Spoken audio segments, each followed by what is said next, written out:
तो कॉमर्स को ठीक से अंडरस्टैंड करने के लिए हमें देखना पड़ेगा कि कॉमर्स की जो आज डेफिनेशन है, जिस शेप एंड फॉर्म में आज हम कॉमर्स को देखते हैं, वो उस शेप एंड फॉर्म में कैसे पहुंचा। सबसे पहले हम बिल्कुल शुरुआत करते हैं नोमैडिक पीपल से। अब नोमैडिक पीपल कौन होते हैं? जो कि इंसान एक जगह से दूसरी जगह पे ट्रैवल करते रहते हैं। तो 12,000 साल से पहले ज़्यादातर लोग रे पर ही ट्रैवल करते रहते थे। वो एग्रीकल्चर नहीं करते थे, ये एग्रीकल्चर से पहले का समय है।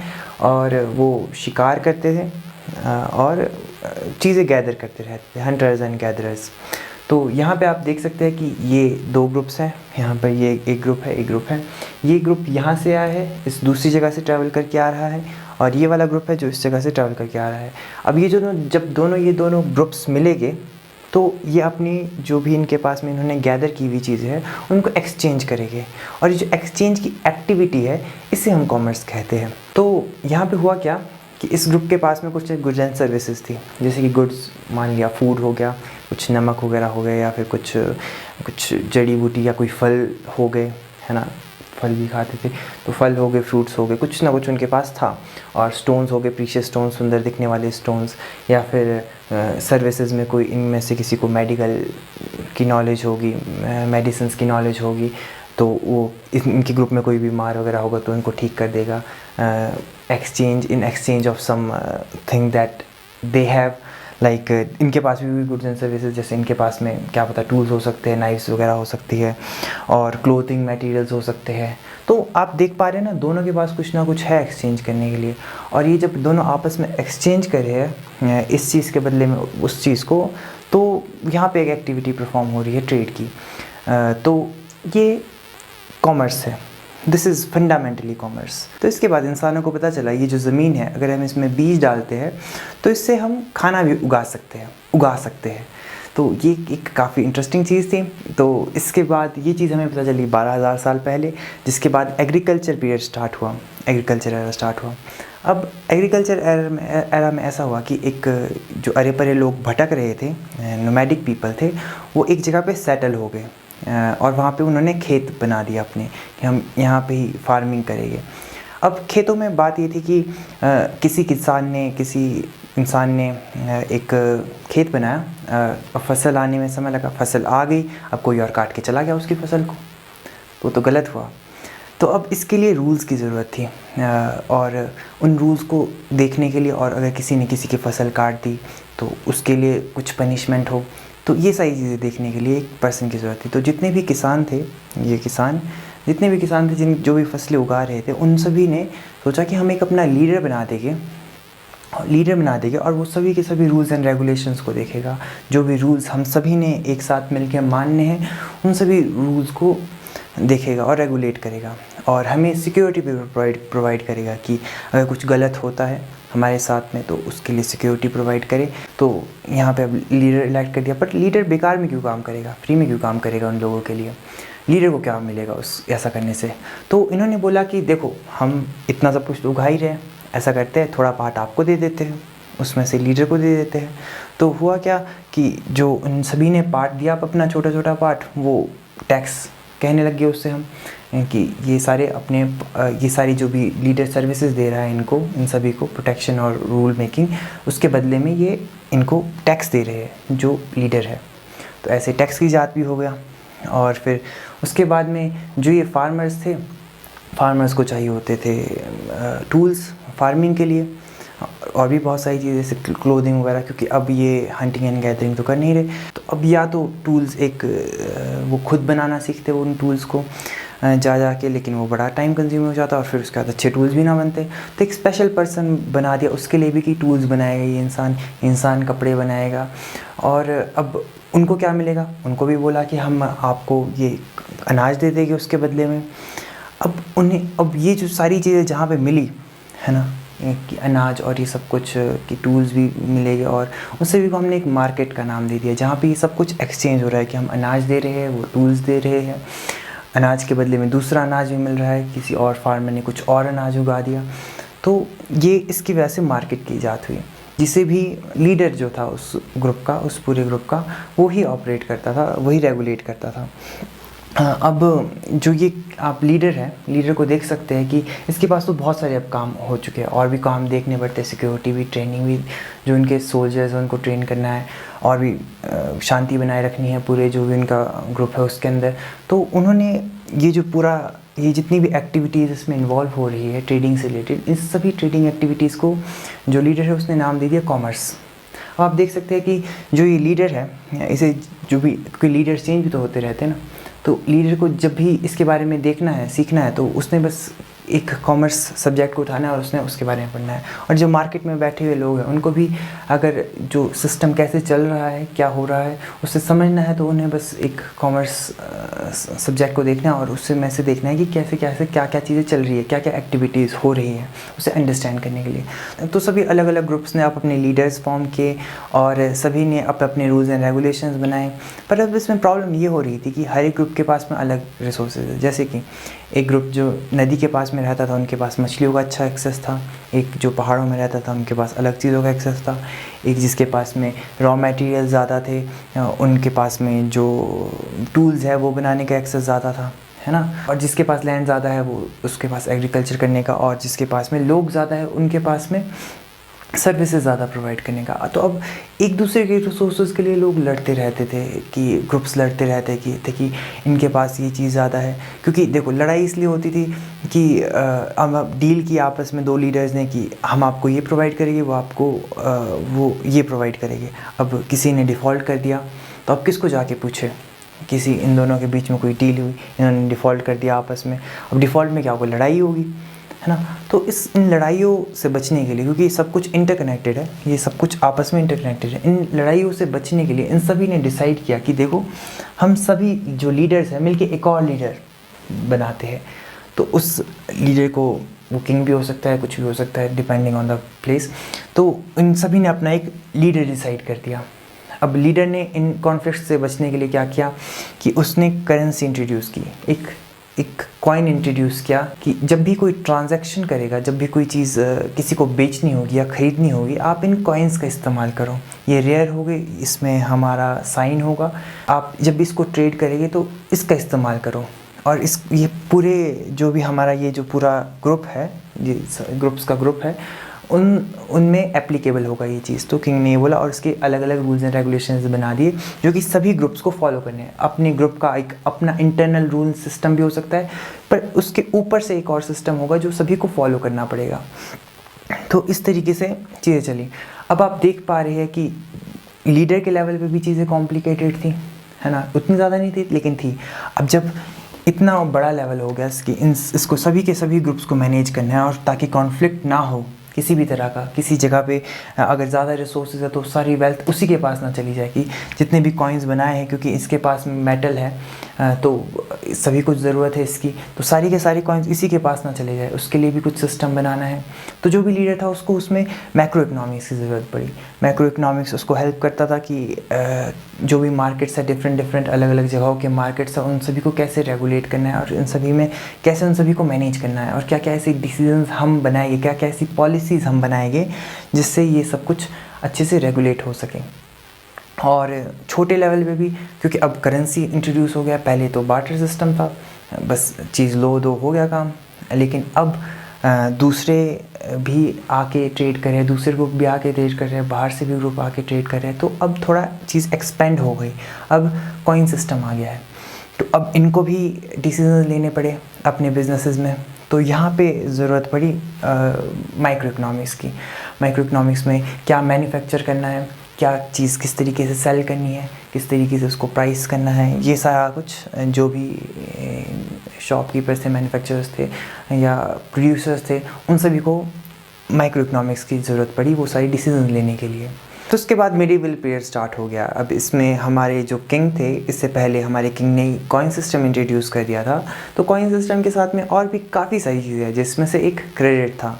क्रेडिट यानी कि हमारा एक पर्सन है, हमारे एक पर्सन को जो स्किल है उसको आता है टूल्स बनाने का, यानी कि वो तलवार बना सकता है, वो फार्मिंग टूल्स बना सकता है, ये सारा उसके पास स्किल है। लेकिन उसके पास जो रॉ मटेरियल है, जो लोहा ख़रीदना है उसके लिए पैसा नहीं है, या और जो कोई टूल्स ख़रीदने हैं उसके लिए पैसा नहीं है उसके पास में, तो वो क्या करे? स्किल है उसके पास लेकिन पैसा नहीं है। तो उसने क्या किया, उसने किसी पैसे वाले इंसान के पास गया और बोला कि मुझे थोड़ा पैसा दे दो, मैं आपको जैसे ही प्रॉफिट कमाऊंगा अपने स्किल को यूज़ करके मैं आपको वापस कर दूंगा। तो ये क्रेडिट था, उसने क्रेडिट लिया। और इसी तरह के क्रेडिट बाकी बिजनेसमैन भी लेते थे अपने बिजनेसेस को एक्सपेंड करने के लिए या फिर और अच्छा करने के लिए, और जिनके पास में पैसा होता था तो वो उनको दे देते थे। इसके अलावा एक और चीज़ थी, जो बिजनेसेस होते थे उनको ऑब्वियसली किंग को टैक्स देना पड़ता था, बिजनेसेस को, और जो भी ट्रांजैक्शन कर रहे हैं जिस भी तरह का, उन सभी को, जो राजा था उनको टैक्स देना पड़ता था, राजा या फिर जो भी लीडर होता था उनको टैक्स देना पड़ता था। तो अब वो हर एक को जाके तो नहीं देख सकता राजा कि कितना प्रॉफिट कमा रहा है कौन और किस तरीके से कर रहा है। तो उसके लिए राजा ने बोला कि आप सभी अपने अकाउंट्स मेंटेन करके, अकाउंट्स से मतलब है कि जो भी आप ट्रांजैक्शंस कर रहे हैं, जितने भी आप ट्रेडिंग एक्टिविटीज़ कर रहे हैं, उन सभी को आप रिकॉर्ड करेंगे। अब रिकॉर्डिंग के लिए यूज़ होता है हमारा अकाउंटिंग। उस रिकॉर्डिंग से हम एनालाइज कर सकते हैं कि किस तरीके से बिज़नेस कर रहा है, चल रहा है, कितना प्रॉफिट कमा रहा है वो बिज़नेस, और इन सभी एक्टिविटीज़ को हम अकाउंटिंग का नाम देते हैं। तो इस तरीके से अकाउंटिंग की शुरुआत भी होगी मिडिवल पीरियड के लास्ट तक। अब इसके बाद कॉलोनियल एरा स्टार्ट हो गया, यानी कि आज से 500 साल पहले। तो इससे पहले क्या होता था कि जो बिजनेसेस होते थे वो अपना जो भी पैसा है वो एक बिजनेसमैन अपना पैसा अपना पूरे बिजनेस में लगाता था, और उसको प्रॉफिट हुआ तो अच्छी बात है, बल्ले बल्ले उसके लॉस हुआ तो उसका सारा कुछ भी जा सकता था, रिस्क होता था क्योंकि बिज़नेस में बहुत ज़्यादा, और उसने ऊपर से क्रेडिट भी लिया हुआ है ना, उसको वापस भी रीपे करना है। अगर उसने पे नहीं किया तो उन जिन्होंने उसको लोन दिया हुआ उनको भी लॉस में, और वो जो पर्सन है वो तो लॉस में है ना, तो वो माइनस में चला गया। तो अब ये जो रिस्क वाला सिस्टम था, इसे अवॉइड करने के लिए कंपनी स्टार्ट हुई। अब कंपनीज़ में क्या होता था, बहुत सारे ग्रुप ऑफ पीपल एक साथ आते थे, जैसे आप यहाँ पे देख सकते हैं, बहुत सारे ग्रुप ऑफ पीपल एक साथ आते थे और वो अपना थोड़ा थोड़ा पैसा इन्वेस्ट करते थे, थोड़ा या फिर बहुत सारा भी। तो इससे दो फ़ायदे होते थे, एक तो रिस्क कम हो जाता था कि इनमें से अगर कंपनी डूब भी गई तो इनके पास में पैसा बचा हुआ है ना, जितना इन्होंने इन्वेस्ट किया है वही सारा लगेगा, उसके बाद और कुछ नहीं लगेगा। और दूसरा ये कि क्योंकि इन सभी के पास में अपना पैसा होता था, है ना, काफ़ी सारा पैसा होता था, तो जब से सारे एक साथ मिला लेते थे उस पैसे को तो वो काफ़ी सारा पैसा बन जाता था, और इसकी वजह से वो काफ़ी सारा और अपना बिज़नेस एक्सपेंड कर सकते थे, काफ़ी सारी एक्टिविटीज़ कर सकते थे जो कि पहले पॉसिबल नहीं थी पैसों की कमी की वजह से।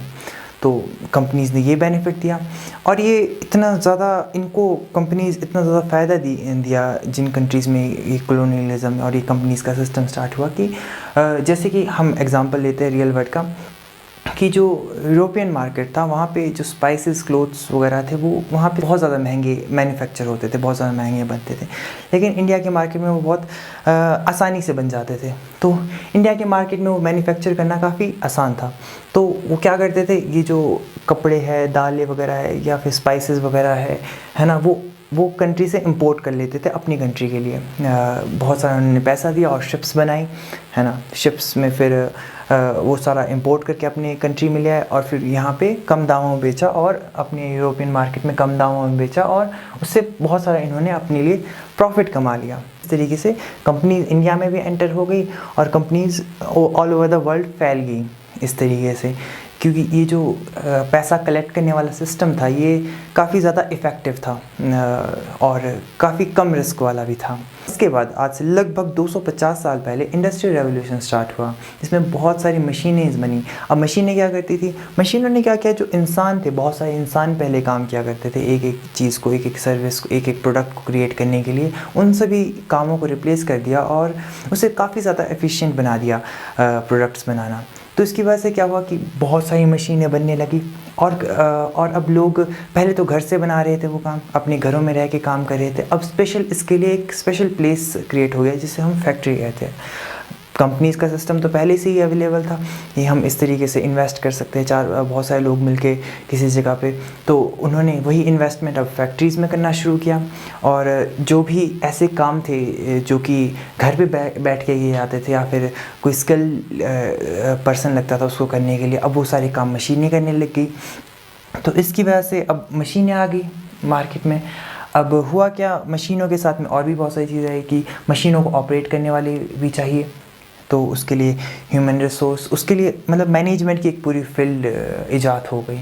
और उस मैनेजमेंट की फील्ड को भी हम कॉमर्स की ही एक्टिविटी मानते हैं। इसमें हमारे पास फाइनेंस आ जाता है। फाइनेंस मतलब कि उसमें हम देखते हैं कि कैसे हमने पैसा पहले फैक्ट्री के लिए गैदर करना है, कैसे लाना है, कैसे उससे इन्वेस्ट करना है और कैसे फिर उसको डिस्ट्रीब्यूट करना है। ये सारा चीज़ें हम फाइनेंस में देखते थे। और उसके बाद फिर डिस्ट्रीब्यूशन का भी, कि जो हमने चीज़ें बनाई है उसे डिस्ट्रीब्यूट कैसे करेंगे, हम उसे मार्केटिंग कैसे करेंगे, उसको फैलाएंगे कैसे, ये सारा भी देखना पड़ता था मैनेजमेंट में। फैक्ट्रीज़ के साथ में ये एक पूरी की पूरी मैनेजमेंट की पूरी न्यू फील्ड एमर्ज हो गई, बिल्कुल 250 साल पहले इंडस्ट्रियल रेवोल्यूशन के बाद। इसके बात करेंगे हम मॉडर्न एज की। मॉडर्न एज यानी कि हम बात कर रहे हैं आज से 100 साल पहले यानी 1900s की। अब 1900s में क्या हुआ कि आपको भी पता है कि हमारे दुनिया में काफ़ी सारी वॉर्स लड़ी गई, जैसे कि वर्ल्ड वॉर 1, 2, काफ़ी भयंकर वॉर्स। और अब हुआ क्या कि सारी कंट्रीज़ ने डिसाइड किया कि हम पीसफुली रहेंगे आपस में, पीस को मेंटेन करेंगे। अब पीस को मेंटेन करने के लिए कोऑपरेशन चाहिए था, वही रूल्स एंड रेगुलेशंस चाहिए थे कि सभी उन रूल्स को मानेंगे तो कॉन्फ्लिक्ट्स नहीं होंगे, ये ऐसा सोचा। तो इसके लिए इंटरनेशनल बॉडीज़ बनाई, काफ़ी सारी इंटरनेशनल ऑर्गेनाइजेशंस बनाई, जैसे कि फाइनेंस को मैनेज करने के लिए, कंट्रीज़ को लोन देने के लिए, और इसके अलावा जो कंट्रीज़ के बीच में ट्रेड हो रहा है, ट्रेड डिस्प्यूट्स को सॉल्व करने के लिए, और इसके अलावा अकाउंटिंग के लिए भी अकाउंटिंग स्टैंडर्ड्स बनाए गए, इंटरनेशनल अकाउंटिंग स्टैंडर्ड, जिसको सभी कंट्रीज़ में माना जाता है, कईयों में नहीं भी माना जाता। बेसल नॉर्म्स बनाए बैंकिंग के लिए। ऐसी ऐसी बहुत सारी चीज़ें की गई जिसे हम कॉमर्स स्टूडेंट्स पढ़ते हैं, और इसके अलावा मैनेजमेंट थ्योरीज भी बनाई। अब आपको पहले बताया था कि इंडस्ट्रियल रेवोल्यूशन के समय में क्या हुआ कि मैनेजमेंट स्टार्ट हुई, मैनेजमेंट करनी पड़ रही थी, लेकिन मैनेजर्स के पास में कोई ऐसा सेट ऑफ गाइडलाइंस नहीं थी कि कैसे हमने मैनेजमेंट करनी है। वो बिल्कुल लोगों को मशीन्स की तरह ट्रीट कर रहे थे। ऐसी ऐसी चीज़ें हो रही थी जिसकी वजह से काफ़ी प्रॉब्लम्स फेस कर रही थी। वो फुल प्रोडक्टिविटी नहीं आ पा रही थी। तो उस सभी को, उस इशू को सॉल्व करने के लिए मैनेजमेंट थ्योरीज आई काफ़ी सारी, कि किस तरीके से हम फाइनेंसेस को मैनेज कर सकते हैं, मार्केटिंग को, अपनी डिस्ट्रीब्यूशन को मैनेज कर सकते हैं, अपने जो भी एसेट्स हैं उनको मैनेज कर सकते हैं। तो ये सारी चीज़ें हैं जो पिछले 100 सालों में ही हुई है, जिसे आज के कॉमर्स स्टूडेंट्स को पढ़ना ज़रूरी है अगर उनको बिज़नेस वर्ल्ड को जानना है कि क्या क्या चीज़ें कैसे कैसे चल रही हैं। हम सभी लोग विटनेस कर रहे हैं डिजिटल एज को, जिसमें हम देख पा रहे हैं कि हम ऑनलाइन ट्रांजैक्शंस करते हैं। इसके अलावा ऐप्स भी है कि ये जितने भी हमने चीज़ें देखी पहले, इन सभी को हम डायरेक्टली थ्रू ऐप के ज़रिए कर पा रहे हैं। जो प्रेजेंटेशंस वगैरह है और जो भी रिकॉर्डिंग वगैरह है चीज़ों की, वो हमारे ऐप्स डायरेक्टली कर पा रहे हैं। ये सारा कुछ हम डिजिटल एज में देख रहे हैं। अभी एआई एमर्ज हो रहा है, एआई में भी काफ़ी सारे ऐसे टूल्स आ रहे हैं जो कि बिज़नेस वर्ल्ड में हम देखेंगे आगे जाकर। और अभी क्योंकि एकेडमिक्स में ये चीज़ें इतनी जल्दी शो अप नहीं होती जो कि अभी चल रही है, क्योंकि क्रिप्टो भी है। क्रिप्टो भी अभी तक एकेडमिक्स में नहीं आया, लेकिन ये भी एक कॉमर्स वर्ल्ड का ही पार्ट है। तो ये सारी चीज़ें आप देख सकते हैं कि कॉमर्स में आ रही है। कॉमर्स में ये सारी भी एक्टिविटीज़ इन्वॉल्व हो रही है जिसको हम देखते हैं, समझते हैं। तो इससे आप एक बहुत अच्छा आइडिया लगा सकते हैं कि कॉमर्स में क्या क्या चीज़ें आती है, क्यों आती है और कब से आ रही है, और उस सभी को हम कैसे पढ़ सकते हैं और कैसे उन सारी चीज़ों को आराम से समझ सकते हैं।